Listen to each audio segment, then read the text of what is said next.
Chapter 1. The boy who watched the sky. Zayn loved the sky more than anything. While other kids ran and played in the fields of his village, Zayn laid on his back, watching clouds drift by. He imagined kingdoms in the clouds, ships sail in the wind, and castles floating among stars. People laughed. Zayn in his sky dreams again, they'd say. But Zayn didn't mind. He believed something amazing lived up there. And one day, he was proven right. Chapter 2. The Feather That Fell One Afternoon. As Zayn watched the clouds swirl into strange shapes, something drifted down from the sky. It was a giant feather, glowing faintly with silver sparkles. When Zayn touched it, he heard a voice whisper, "Help us!" before we vanish. Then the feather disintegrated into light. Zayn gasped. This wasn't a dream. This was a call. Chapter 3. The floating ladder. That night, as stars lit the sky, Zayn felt a tug in his chest. He stepped outside and saw something impossible. A long, twisting ladder made of starlight hung down from the clouds above, touching the ground right in front of him. Without hesitation, Zayn grabbed a rung and began to climb. Chapter 4. Welcome to Cloudmere. Zayn climbed for what felt like hours till he reached the top and pulled himself onto a soft, floating island of clouds and light. Above him was a kingdom made of silver towers, wind chimes, and bridges made of mist. This was Cloudmere, the Sky Island. But it wasn't peaceful. Cloudmere was cracking apart. Chapter 5. The Council of Wind. Zayn was met by floating beings made of wind and feathers. They wore cloaks woven from stardust. The tallest one bowed. "You are the Sky Listener. We've been waiting," Zayn asked.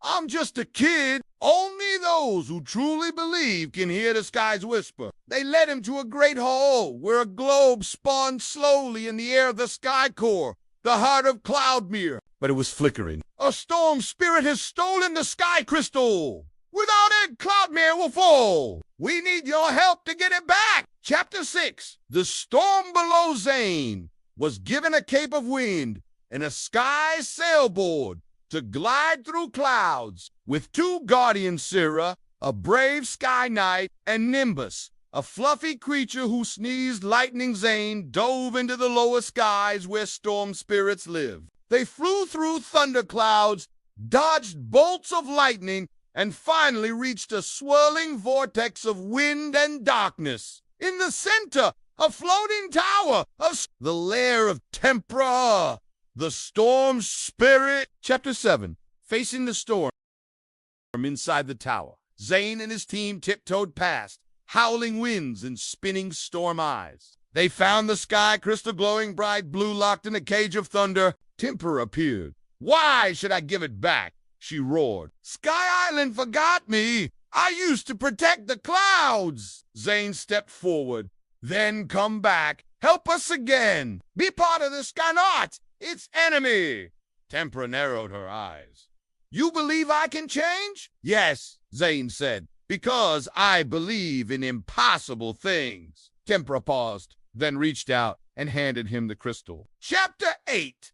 The Sky Restored. Back in Cloudmere, Zayn returned the sky crystal to the sky core.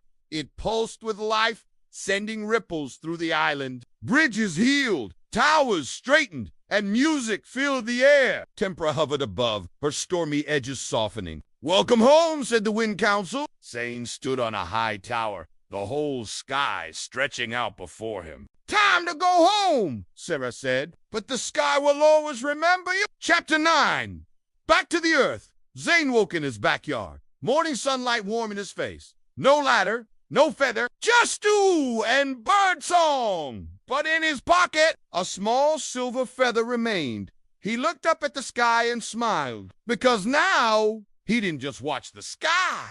He was part of it. Moral of the story: believing in the impossible opens the door to adventure. Listening carefully can lead you to those in need. Kindness can change even the stormiest heart.